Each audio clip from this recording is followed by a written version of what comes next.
ধরেন আমরা এমন এক মাছ চাষ করতে চাচ্ছি যে মাছটা আসলে রাজকীয় দামে বাজারে বিক্রি করা যায়। মাছটা দেখতে আকর্ষণীয়, মাছটা এমন যে বাজারে নিয়ে গেলাম আর বিক্রি করতে খুব একটা সময় লাগে না। চিতল মাছ হচ্ছে ব্যাক ওয়াটার ফিশ, মানে হচ্ছে এটা স্থির পানিতে থাকতে পছন্দ করে এবং পানির যে পিএস এর মান সেটা 7 থেকে 7.75 হতে হবে এবং পানিতে যে অক্সিজেন, দ্রবীভূত অক্সিজেন থাকে সেটা মিনিমাম 5 ppm হতে হবে। আসসালামু আলাইকুম, সকল মৎস্যচাষী ভাই বন্ধু জানাচ্ছি প্রাণঢালা শুভেচ্ছা। আশা করি আপনারা সকলেই ভালো আছেন। প্রিয় দর্শক, আমরা যারা মাছ চাষ করে থাকি তারা অনেকে হচ্ছে গিয়ে মানে গতানুগতিক যে মাছ চাষগুলো সেগুলো আমরা করি না, ব্যতিক্রমধর্মী মাছ চাষ করে থাকি। সেক্ষেত্রে ধরেন আমরা এমন এক মাছ চাষ করতে চাচ্ছি যে মাছটা আসলে রাজকীয় দামে বাজারে বিক্রি করা যায়। মাছটা দেখতে আকর্ষণীয়, মাছটা এমন যে বাজারে নিয়ে গেলাম আর বিক্রি করতে খুব একটা সময় লাগে না। তাহলে প্রিয় দর্শক, এটা কী মাছ হতে পারে? এই মাছটা হতে পারে আপনার জন্য চিতল মাছ।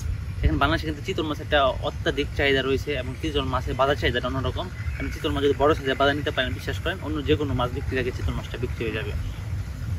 তো প্রিয় দর্শক, আপনারা এই চিতল মাছটা কীভাবে চাষ করবেন, কী জাতের চিতল মাছ চাষ করবেন, এবং চাষ পদ্ধতিটা কেমন হবে, সেই বিজ্ঞানসম্মত চাষ পদ্ধতি নিয়ে আমি আজকে এই ভিডিওতে সম্পূর্ণ আলোচনা করবো। তাই অবশ্যই সম্পূর্ণ ভিডিওটি দেখবেন, বিশেষ করে যারা চিতল মাছ চাষ করতে চাচ্ছেন।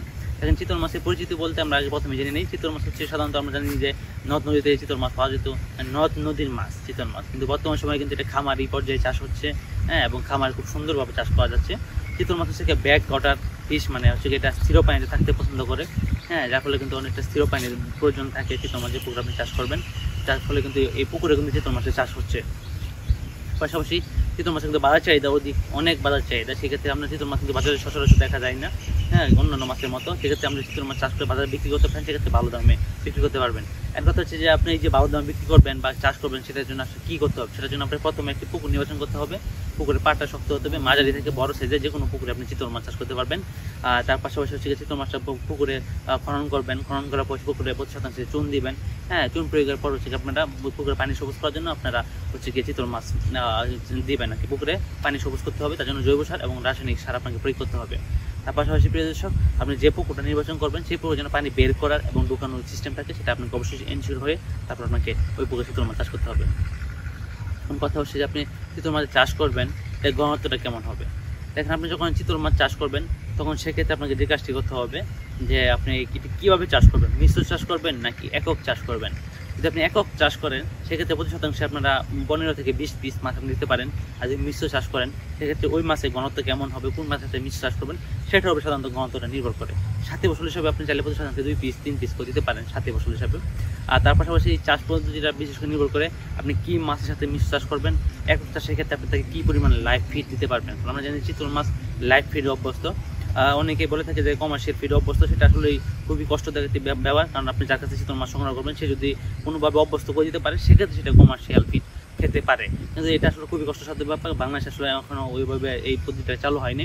এটা মোটামুটি চাষ করলে আপনাকে লাইভ ফিড অভ্যস্ত হতে হবে এবং লাইভ ফিডে মাছটা চাষ করতে হবে। সেক্ষেত্রে আপনি কী পরিমাণ লাইভ ফিড তাকে যোগান দিতে পারবেন সেটার উপর নির্ভর করে আপনার ঘনত্বটা মোটামুটি নির্ভর করবে।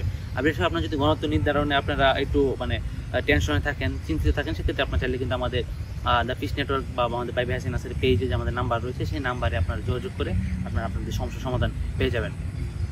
পাশাপাশি প্রিয় দর্শক, চিতল মাছ চাষ করতে গেলে পানির পানি গুণগত মান কেমন দরকার। দেখেন, আপনি চিতল মাছ চাষ করতে গেলে আপনাকে প্রথমে যে কাজটি করতে হবে, প্রথমে তো বলে নিলাম যে পানি ইন এবং আউট করার সিস্টেম থাকতে হবে। সেক্ষেত্রে আপনাকে অবশ্যই প্রতি সপ্তাহে পানিটা বের করে দিতে হবে, কিছু পানি আবার ঢোকাতে হবে এবং পানির যে পিএস এর মান সেটা 7 থেকে 7.75 হতে হবে এবং পানিতে যে অক্সিজেন, দ্রবীভূত অক্সিজেন থাকে সেটা মিনিমাম 5 ppm হতে হবে। এই হচ্ছে মোটামুটি পানির গুণাগুণ। এবং মাসিক পরিচর্যার প্রয়োজন আছে কিনা, আপনাকে অবশ্যই মাসিক পরিচর্যা করতে হবে। চিতল মাছ চাষ করতে গেলে আপনার অনেক সময় দেখি যে চিতল মাছের পুকুর যদি দূষিত পদার্থ বেশি থাকে, বা পানিটা যদি দূষিত হয়ে যায় সেক্ষেত্রে কিন্তু ব্যাকটেরিয়াল ফাঙ্গাস দ্বারা আক্রান্ত হতে পারে চিতল মাছ। সেক্ষেত্রে আপনাকে অবশ্যই পটাশিয়াম পারম্যাঙ্গনেট আপনাকে যে প্রয়োগ করতে হবে। চুন, লবণ যদি প্রত্যেক মাসে প্রয়োগ করেন বা এটা পরিবর্তন করেন, পানি গুণগত মান ঠিক রাখেন, সেক্ষেত্রে আশা করি কোনো সমস্যা হবে না। এখন প্রিয় দর্শক, আপনি চিতল মাছ এই যে এত চাষ করলেন, এখন এটা চাষ করার কারণটা কি? চাষ করার অন্যতম কারণ হচ্ছে এটা বাজার চাহিদা ভালো। আপনি যদি মোটামুটি 7 থেকে 8 মাস বা 10 মাস এটা চিতল মাছ চাষ করেন, সেক্ষেত্রে দেখবেন যদি সঠিকভাবে খাদ্য দিতে পারেন, সেক্ষেত্রে দেখবেন যে প্রত্যেকটি চিতল মাছ ওজন 1.5 কেজি 2 কেজি আশেপাশে চলে গেছে। এটা কিন্তু ভাই বাজার চাহিদা অন্যরকম। আপনি যে কোনো মাছ বলেন বা ওই মাছ চাষ থেকে চিতল মাছের বাজার চাহিদা অন্যরকম। সেই কারণে আপনি চিতল মাছ চাষ করবেন এবং এটা অধিক প্রতিরোধ ক্ষমতা সম্পন্ন, এই জন্য আপনি চিতল মাছ চাষ করবেন। মোটামুটি 2.5 কেজি থেকে 3 কেজি যদি আপনি লাইভ ফিড খাওয়াতে পারেন, তাহলে প্রত্যেকটি চিতল মাছের ওজন 1 কেজি প্লাস হয়ে থাকে। এভাবে সাধারণত এফসিআই নির্ধারণ করা হয় চিতল মাছে। এভাবে আপনি চিতল মাছ চাষ করবেন। এখন কথা হচ্ছে আপনি কী জাতের চিতল মাছ চাষ করবেন। দেখুন, বর্তমান সময় কিন্তু বাংলাদেশে অনেক হ্যাচারি চিতল মাছ কৃত্রিমভাবে উৎপাদন করছে। আবার আমরা যারা রয়েছি, আমরা তো কৃত্রিমভাবে এটা উৎপাদন করি না, আমরা হচ্ছে এটা যমুনা নদী থেকে সরাসরি কালেক্ট করে থাকি। সেটা হচ্ছে কীভাবে কালেক্ট করে থাকি, সেটা আমাদের নিজস্ব যে টেকনিশিয়ান রয়েছে তার মাধ্যমে, কোনো মানে অন্য কারোর মাধ্যমে না, আমাদের নিজস্ব লোকের মাধ্যমে আমরা আমাদের যমুনা নদীতে পাঠাই এবং তারা থেকে তারপর সেখান থেকে যমুনা নদী থেকে চিতল মাছটা কালেক্ট করে তারপর আমাদের কাছে নিয়ে আসে। সেক্ষেত্রে আপনারা চাইলে কিন্তু আমাদের কাছে অরিজিনাল যমুনা নদীর চিতল পাবেন এবং এটা সীমিত দামে পাবেন। অনেক হচ্ছে কি ধরুন পার্টি থাকে, 3-4 পার্টি থাকে মাঝখানে, সেক্ষেত্রে মাছের দামটা বেড়ে যায়। কিন্তু আমরা যেহেতু নিজেরা মাধ্যমে কালেক্ট করে থাকি, সেক্ষেত্রে আমরা সুলভ মূল্যে এই মাছটা বিক্রি করতে পারি। তাই বিশেষ আপনি যদি চিতল মাছ চাষ করে লাভবান হতে চান তাহলে অবশ্যই আমাদের সাথে যোগাযোগ করবেন। আর যদি যমুনা নদীর চিতল মাছ চাষ করে লাভবান হতে চান তাহলে অবশ্যই আমাদের সাথে যোগাযোগ করবেন।